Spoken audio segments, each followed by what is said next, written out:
Hello! So, you want to outline your novel. I'm Nicole Wilbur. I am a writer here on YouTube, and I am just almost finished my fourth book that I've written since getting serious about writing. I am like 3,000 words out of it. As soon as I record this video, I am going to go finish.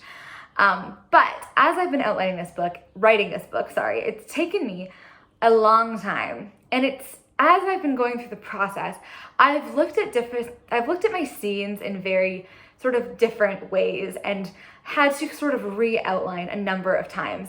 And of course, as I've been re-outlining, I've been revisiting the different scene outlining methods that I know about and that I've tried.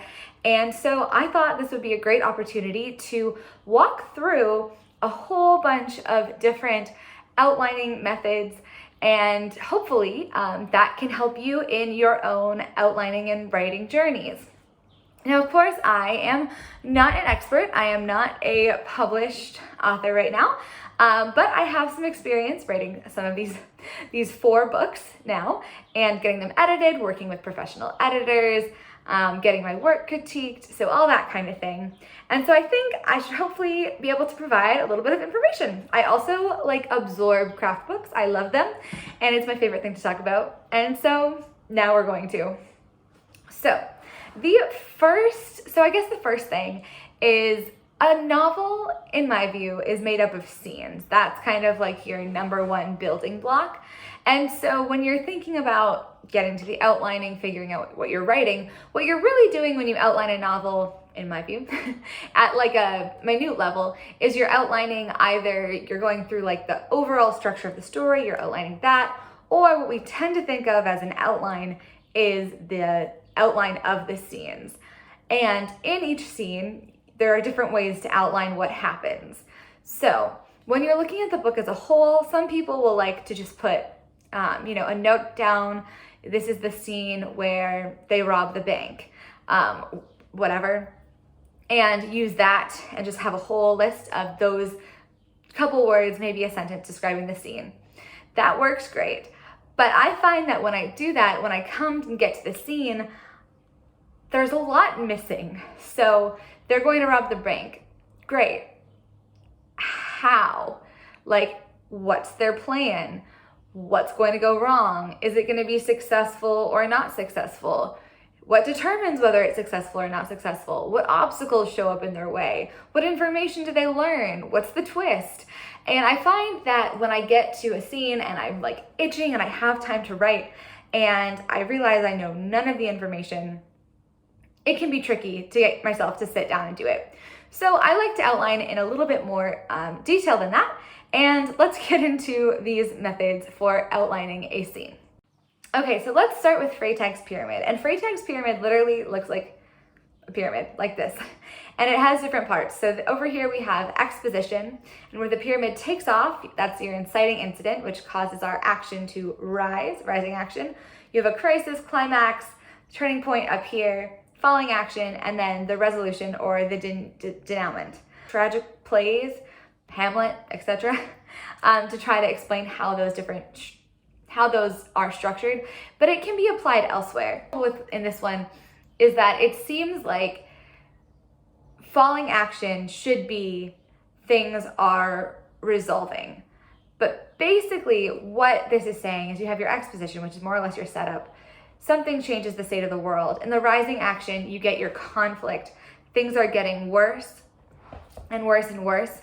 At the crisis climax, you really have a turning point, and almost like a midpoint of a novel, but it usually happens a little bit more like 75% of the way, I think, through a scene where you have this sort of crisis climax turning point, and that usually foreshadows what is happening at the end. Your falling action is more or less the fallout from that turning point. It doesn't mean that it's falling in tension or there's no tension. It just means that it is the result of something that happened earlier in the scene. So we're working for something, here's where something changes, everything we thought we knew reverses, and then we are following based on that new insight.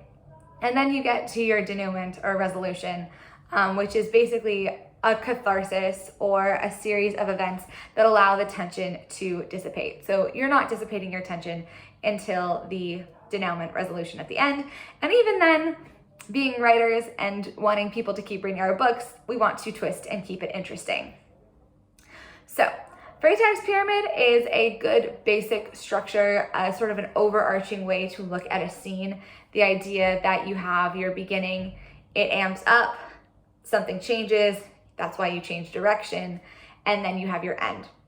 Nice and simple. One of the reasons I'm doing a massive deep dive into how to outline scenes is because of my new series on my Substack. Sorry for the plug here, but I'm really excited about it. So this is my Substack. It's called To Tell a Story, and I have this new series I'm calling Chapter by Chapter, where I'm taking chapters from popular books and breaking them down, studying different things about stories. So for this one, we looked at how to get away with info dumping and exposition. For the next one, I looked at interiority. For the most recent, I did a deep dive into Save the Cat and romance tropes and how you have to change your structure depending on the trope sometimes. And this was comparing Save the Cat and your Romancing the Beat. So there's tons in here. There's always fun things like I just talked about setting at the end. The next one's all about POV. It's not just Bridgerton. The first few are on Bridgerton, and then I have plans to tackle numerous different books as we go, probably a couple chapters from each book just to get a good variety, and not just openings either, looking at endings, middles, etc., just to learn as much as we can from the storytelling masters. Eventually, these will be up on YouTube in some form, but to get them first, to get them in the most in-depth mode, check out my Substack. It will be linked in the comments below. The next one is the story grid, and I absolutely love the story grid methodology for outlining a book. The story grid has a lot to it. There's a lot of concepts, but the 5 commandments of storytelling are, I think, one of the most powerful things that comes out of it. And the 5 commandments are that every scene, every sequence, every act, every book needs to have these 5 things in it. And they are inciting incident, progressive complication, crisis, climax, and resolution. So, in the inciting incident, this is basically our destabilizing force. It's the thing that upsets the balance. Generally, it can happen sort of not necessarily within the same chapter. So scenes and chapters can be different, and you can have the inciting incident to one scene in the chapter before and then start off with your first progressive complication in the chapter or something like that. But the scene as a sort of unit of storytelling, this inciting incident is basically what makes the character then decide to go after something. So inciting incident in a scene is very similar to the inciting incident in a story. The inciting incident, for example, in The Hunger Games is Katniss's sister's name gets drawn and she decides to volunteer. Now she wants to survive the Hunger Games. So her goal for the story came out of that. Our character's goal for the scene comes out of the inciting incident of our scene. So I'm going to be talking you through several times in this video one of my scenes that has gotten, it's like a favorite of my beta readers. It's pretty fun. It's towards the end, so it's like a little bit spoilery, but whatever, because my book is not anywhere close to being published at this point. It's in the querying phase and it'll probably change. So let's get into it. So with my inciting incident in my scene, basically the idea is overarching statement. They're trying to find something that they need, and they need for the heist, and they think it's been hidden in a museum. And the inciting incident, it kind of does, I think, take place you could say it takes place the chapter before, because that's when the firm goal is made. They discover at the end of the last chapter that where they think this thing is. And so that is our inciting incident, because now they want to go to this museum. They think it's a museum and break into it at night to get, to find this MacGuffin. That's pretty much the inciting incident. And then they start the break-in process in the next chapter. So your turning point or your progressive complications. Progressive complications, complicate the story. Or I think of them as sort of roadblocks or snags or things that the character is reaching in getting their goal. And the idea with the progressive is that these complications should be escalating in their impact. So the first progressive complication in my scene, for example, is they're going to break into this museum via boat. It's like on a river. So they have to get into a boat, which my protagonist does not love. And then they have to get in through a window, but the window is kind of jammed. Then they get inside, it's much bigger than they think, and they have to split up. Then, you know, another turning point, they think they find the safe, but they can't get in. They have to try to crack it. They're trying to crack the code, etc., etc. And so they're getting closer to their goal, but each one is complicating the story. They have to set up, they have to split up, that's worse. She finds the safe, she doesn't know how to open it, that's worse, progressive complication. That's until we get to the turning point. And the turning point in my story in that scene is they hear sirens. Now, the turning point can be something that the protagonist does themselves, or it can be like an active one, something that the protagonist or a character does, or it can be more of a revelation. And so I think this one is more of a revelation. It's like someone knows they're in the museum, they're about to be caught. They hear sirens in the distance. That is our turning point. Then we get to the climax. The crisis. The crisis is the choice a character has to make.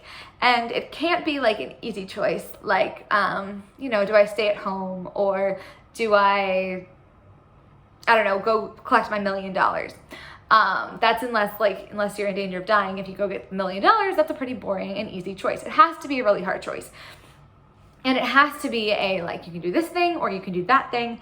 And most of the time, 90% of the time, you can only do one or the other. You're forcing the protagonist into a corner here.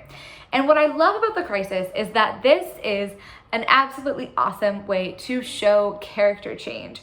So from sort of the beginning of the story, you can have the character in a particular situation, they make one kind of decision. Later, towards the end of the story, they can have a similar decision, a similar crisis point, and if they make a very different decision, whoa, they've had character growth, bam, and I didn't even have to think about it. Obviously, you have to show things happening in the middle, the consequences of different decisions, watching other people make decisions, having foils, all that kind of stuff that would lead to that, but it's a really good way to bookend it. So crisis is an awesome vehicle for delivering the character arc. Love it. So in my story, the crisis is, okay, we're at the safe, we hear sirens.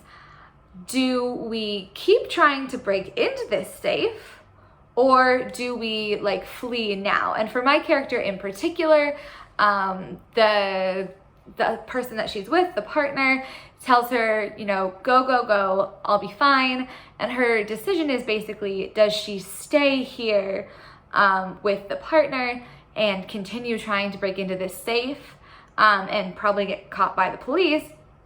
Or does she completely flee, leave her there to be caught by the police on her own? This might ruin the relationship. And what is she gonna do? She's not a criminal. She'll be by herself, and she's not sure how to solve these sorts of problems by herself. She's not used to this. That's the crisis. Basically, do I stay or do I go? But do I stay?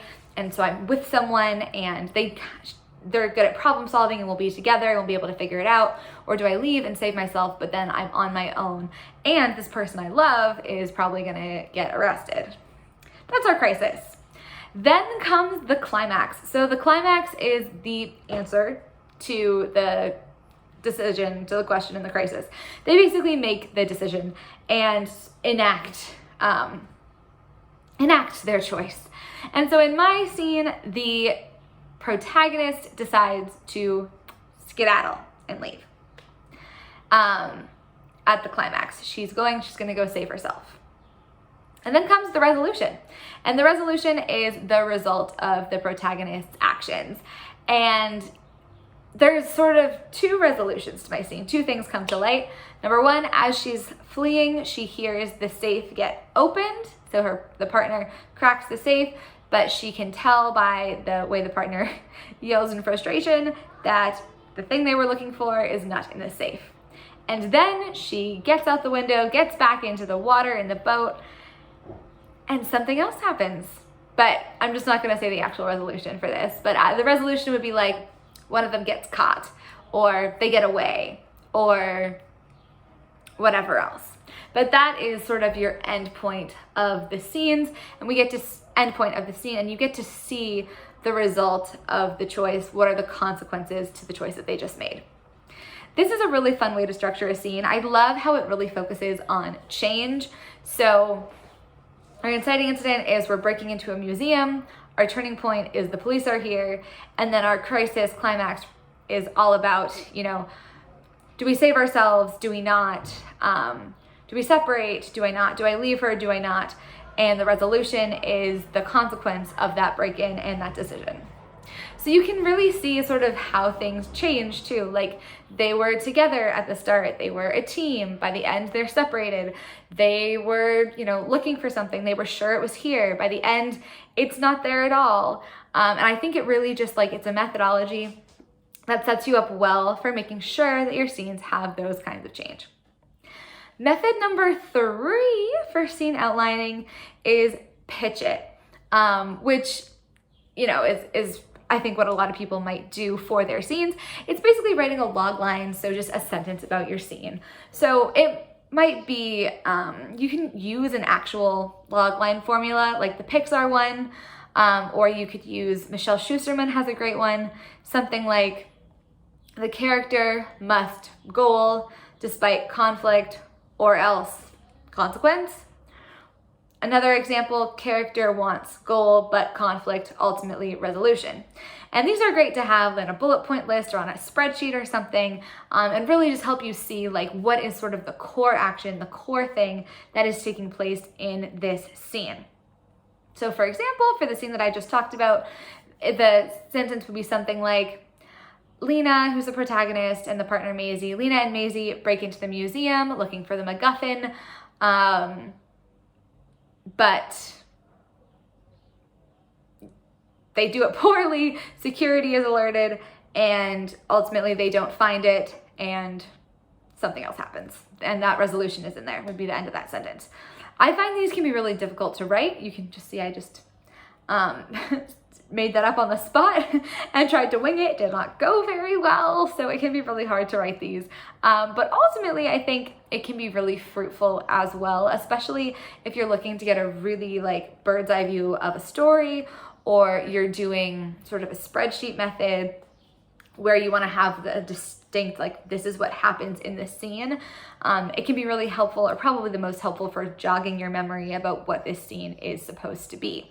Also, if you really narrow in and try to wordsmith it a little bit and make it pitchy, make it sound compelling, you make it sound compelling, and you really force yourself to focus in on what that core conflict of the scene is, what that through line is going to be. The next method for outlining scenes is the magical cookie method. Now, this is a term coined by Susan Dennard. I love magical cookies. The idea is that a magical cookie is, for a book, what makes you want to write the book. So it could be the banter, it could be particular characters you love, it could be the season, it could be the atmosphere. I'm working on a project right now, the one that is almost finished in drafting. I call it Project Musical, or Project Musical. It used to be Project Musical, but I took that and completely revamped it into Project Nutcracker. And the magical cookies for me in that book, I mean, honestly, I have this Pinterest board that is like the mood board for it. And basically the magical cookie is anything that's on that board. But generally there's a character I freaking love. Her name's Mia. She is the coolest person. I obsess over writing her. It's set at Christmas time and in a very snow-covered town. I love that atmosphere. It's theater, so there's, you know, set drama, and they have to rehearse and they have to be their characters and all that stuff. And there are all these like really sweet little Christmas romances. There's so many magical cookies that make me want to write this book. And so the method you can do is to write down those magical cookies for the story as a whole, and then look at your, basically pull from that to get an initial list of scenes, and then for all the other scenes that you need to have, to write down what is making you excited about writing that scene. The set piece, the banter, the shenanigans, the emotion. It could be something as like, the villain finally gets his comeuppance, and I'm so excited to write that. For me, if I am not sure why I want to write a scene or I'm not feeling excited, I will usually go back to my little mood board and be like, it's taking place like right there, that anticipation before you go on stage in the wings. There's a lot of this book that happens in the wings because it might have to change, but like it's such a cool place to be because anything that's too loud could be heard by the audience. If you move too far over, you're suddenly on stage in front of hundreds of people. There's like back doors and it's quiet and it's dark and it's all like shifty and it's like this anticipation, it's like this nervous bubble of energy in the wings. So anytime I'm writing something that's set backstage, it's like super exciting. But basically for the scenes, you're asking yourself, what would make me want to write this? Why do I want to write this? And so your outline looks like, maybe the core event or something, and then just a list of why you're excited to write it.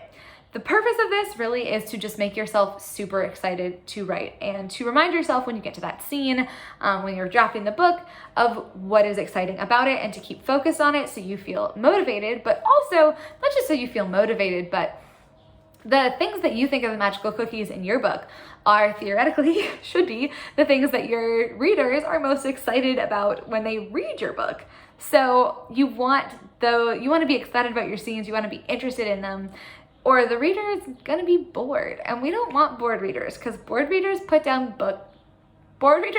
books down and give 1-star reviews on Amazon and Goodreads, and that's no good. So we want people who, love the magical cookies. The next one is John Truby's Anatomy of Story. So this is another one that has like a distinct structure. You have the position on the character arc is the first thing in sort of the template he gives you. And this is identifying where your character is on their character arc. So for example, for the scene that I just talked about, my protagonist she's about to have her all is lost moment. Maybe that reveals what happens, but she's about to have her all is lost moment. And so, she's been trying, different ways of going about the world. But she has to make one more like really big mistake. That's basically where we are before we get to where we've lost everything and it looks really bad. Then we go into the problem. So the problems in a scene. This could be something like I need to introduce X character, or I need to drop this clue, but it needs to be hidden, or, how do I show the evolution of this relationship without having them talk for 15 pages, things like that.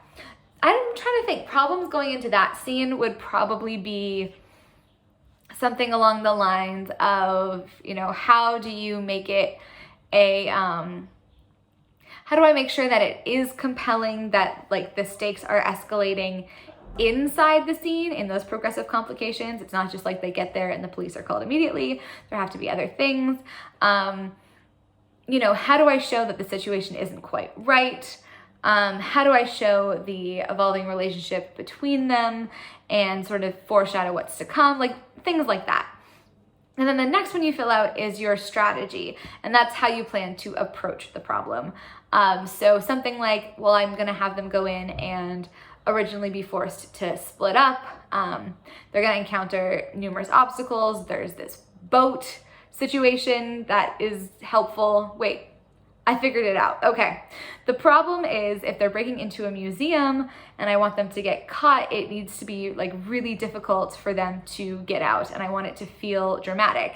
And they've already broken into a couple of places before, so this needs to feel different and not repetitive, but also it needs to feel like very isolated, like it's hard to leave. And so my strategy was to put the museum on a river and have them boat along the river and then go in through a window here. like that's just above the river line. We're gonna assume this river doesn't flood. And to sneak in that way, because they're more isolated, they can't go out the front door, they can only go through this boat situation. And that means that basically like only if they separate and Lena leaves, the other one is stuck there. And that helps us really escalate the consequences of that crisis. And it means that there's only one way out, and only they can go together, or only one person can take it. So that's the strategy. Then we come to the elements of the scene. So this is what's actually going to be in it. Your desire, endpoint, opponent, plan, conflict, twist or reveal, moral argument / values. So the desire is to sneak into this museum, find the MacGuffin that they're looking for, get it without getting caught. So successfully get the MacGuffin. The opponent is, well, honestly, in this case, it's kind of the museum itself. There's lots of little obstacles they have to get through. Ultimately, though, the opponent is the police because the police arrive and are looking for the people who broke in. And so that is the biggest obstacle to their desire. The plan is a direct plan. It's to get that boat, go through the window, stay under the radar, don't turn off the alarms and go searching for this MacGuffin. The conflict is that, the two of them are like, Maisie's like, let's go do this, and Lena's a little hesitant, but the big conflict really is there's just all of these environmental obstacles stacking up against them. And then it finally heads to the conflict of like, who stays, who goes. Maisie wants to stay and continue working on the safe to get the MacGuffin, and Lena has her final decision. So those are the elements of conflict. Then we get to the endpoint being they split up. Lena goes to the boat, Maisie stays with the safe, and the police are there, and something happens. Twist or reveal is the very ending of the scene, I would say. I usually think of the twist or reveal as like the bounce out, so it's the final line, which in this case has something to do with lights coming on, and her realizing the source of those lights. And then moral argument and values. So you can see in this one, very similar to the story grid, the crisis kind of should be a choice between two different values. So there's kind of the value of like, let's stay together, let me be loyal. Loyalty is staying together, camaraderie, stuff like that. Or there's almost like the practical one of, it's not selfishness or self-centeredness, but it's more of a like practical, like if we're both here and both caught, that's bad. So you should leave. And so it's a decision on whether to, it is kind of selfish, save yourself or stay together. There's commentary on values in that. What's it saying about the moral argument? The question in the book is a lot about what people will sacrifice to get their goals, what they should and should not sacrifice, especially in terms of relationships. And so we're getting some commentary on that right here. And that is John Truby. I love this. This is one of my favorite ones, favorite ways to outline a scene. I think that if you think of it like also with story grid, like if you think of the conflict as your progressive complications and the endpoint as like your result of the decision, if you kind of meld those together, that's my favorite way to outline a scene, is to put those two methods together and use the elements in tandem. Because I love, I forget this all the time. And it's ridiculous because I've written 4 books now, but I still forget that a character needs to want something in a scene. And if you just identify what the character wants, it becomes so much better. But it's ridiculous how often I forget that. All right, number 6 is a more general method, so I'm not going to give an example for it, but basically it's a screenplay. So writing out a mini screenplay of the scene with all of the bits that you know. This comes from Susan Dennard, who is awesome. You should absolutely check out her resources. I will try to link them below. But basically in this screenplay, you're writing out the dialogue, the broad actions that the character will take, maybe a note or two on setting, maybe a note or two on interiority. And the idea really is that it's like a screenplay. Like you're saying like, this is the action, some of the dialogue, etc. So for mine, I would say something like, okay, they're in the boat. Lena says, I'm scared. And then, they go up to the window, they enter, the place is really big. Maisie tells her to split up. They roam around, they hear noises. Lena finds this safe. She calls out for Maisie. Oh my God, come here. Maisie said, it continuously, you're like literally writing out the events of the scene. And I find this very helpful because even as much as you decide on and work out those structure things, your desire, the plan, the conflict, the inciting incident, the progressive complication, I find it can sometimes get a little like theoretical, wishy-washy, and I'm not necessarily always defining like what that means physically in a scene for someone to like be moving around and doing or saying. So that's where screenplays come in really helpful, because it gives you like the bones, if the bones of the scene, if like Truby and StoryGrid are sort of the organs, the main things you need, then the screenplay is the bones that you are then going to fill out. And what's great about the screenplay really, I think, is it helps you write so much faster. So next up is McKee and his scene structure from the book Story. Now, an important thing I guess to note here is his view of scenes is very similar to the StoryGrid, because I think the StoryGrid was developed off of Story by Robert McKee.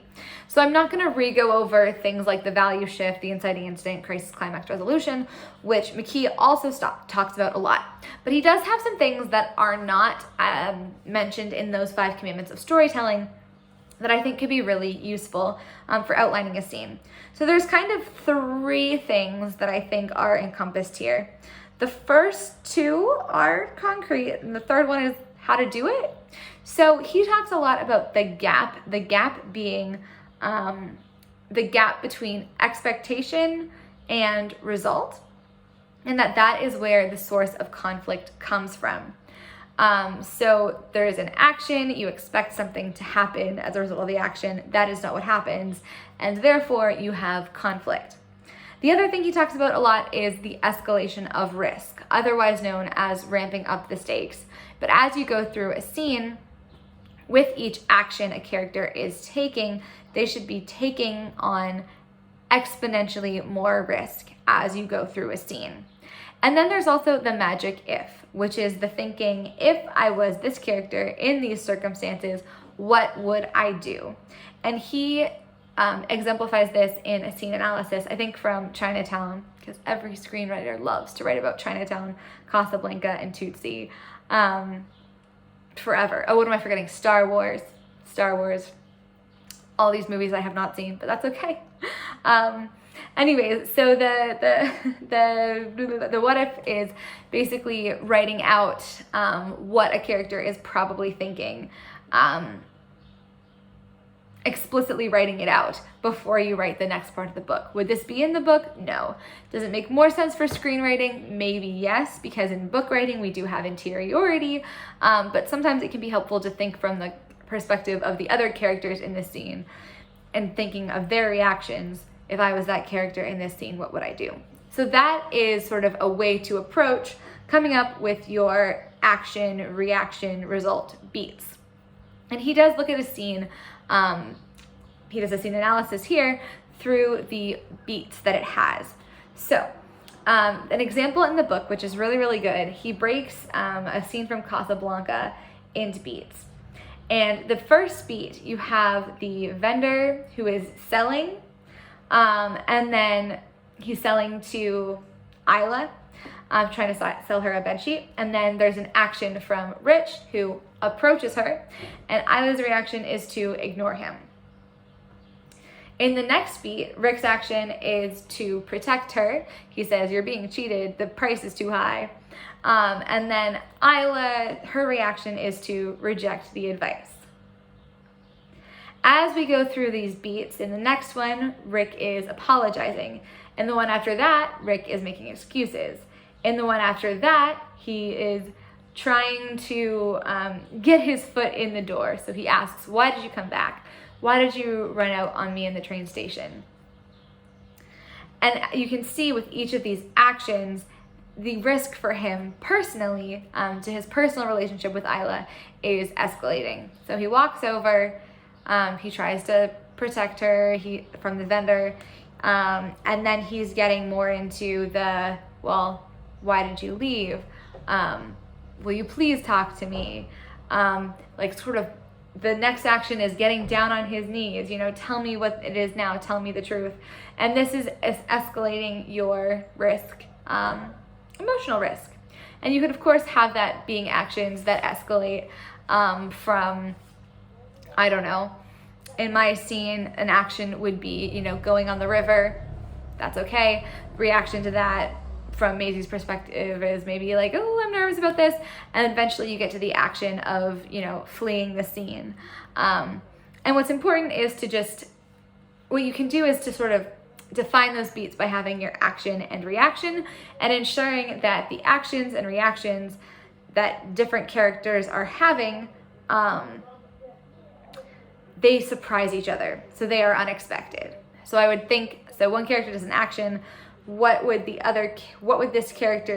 do they expect the other character in the scene to react? And then I want that character to do something unexpected and have their reaction be unexpected. So then the next action is unexpected from what they think. And that just keeps the characters on their toes, the characters guessing, the conflict there. Because if we're all on the same page and you're responding exactly how I expected you to respond, then great. But if you're not, that's where we get into the interesting stuff and the conflict. And also that is how we keep the reader's attention. The next one, oh my God, we're almost done. The next one is number 8, which is tweet it.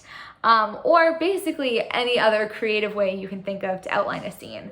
So I got this tweet it one from Michelle Schusterman, who talks about how you can describe the beats, which are things that change in the scene, by writing 3 to 7 tweets from a character's perspective, as if they're kind of live tweeting what's going on. And this is a really great way to help yourself get unstuck and to approach the story in a different way. So, I would maybe tweet something to the effect of, okay, like we've snuck into the building, things seem okay. Next one, wow, this building is huge. There's no way we're going to be able to search it. Next one, oh my God, we found the safe. Maisie is an excellent code breaker.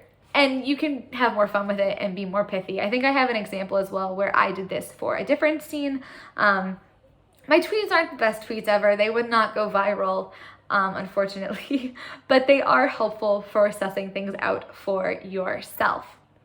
Other ways to brainstorm scenes, I think, is, instead of tweeting it, like, can you write it from a different character's perspective, someone who isn't the POV character? So the antagonists, for example, or someone on the sidelines, like in that Casablanca scene we just looked at from Story. Could you write the scene from the vendor's perspective? What are they seeing? Or even the perspective of a building or something. If you're trying to get unstuck, other things could be to write it as if it was a newspaper article or a journal entry, just like anything that's a different format to help your brain approach it from a new angle, and that can help you see new things in the scene and help you get your bearings together. So there we go, 8 different ways to think of a scene, ways to outline, etc. Here is how I would use them. Now you can use any of these at any point in the process, but I think some are better suited to other stages. So the ones I would use in the very early stages are magical cookies. Magical cookies is actually a great way to brainstorm scenes in the first place. And then pitch it. So just having a brief line that says what the scene is. If you're interested in thinking through more about describing a scene in a line or in a paragraph, the snowflake method could be a really good one for that. That method is about starting your entire book with one sentence describing it, and then eventually getting to 1 sentence per act, and then, you know, paragraph per act, one sentence per scene. And that can be a really cool method to go through. And you can stop at any of those stages. And this is basically stopping at the one sentence per scene stage. Then when you are past that and you have an idea, like a vague idea of the shape of the novel, and you're trying to get more into the like global outlining, you're really preparing to write, that's where things like Freytag, the story grid, and Truby can really come in. And I think that can be useful, like really honing in on the desire and decisions, your endpoints, your shifts in the scenes at this stage, because those ultimately shape the overall shape of your story. So incredibly useful there. And then finally, right before writing a scene, and you could do these at any time, but I find that if I was to do these like earlier, I would maybe get really into it and then like lose my momentum. And so it maybe is too much context switching to go in this much detail, but that's where screenplays and like McKee's action beats really, really help. And then when you're stuck, of course, you have your tweeting it and your your journal entry, your flip it, etc. That's more or less just a technique to help you get unstuck. But it helps you focus, I think, on the tweet one at least helps you focus on what are the remarkable parts of this scene that someone would want to advertise. And remarkable bits are the things where stuff is changing. So that was a very rambly look at different outlining methods. Outlining and looking at scene structure and stuff is one of my absolute favorite things. So please, please, please, if you have outlining methods that you love for a scene or a novel as a whole, I would love to hear about them.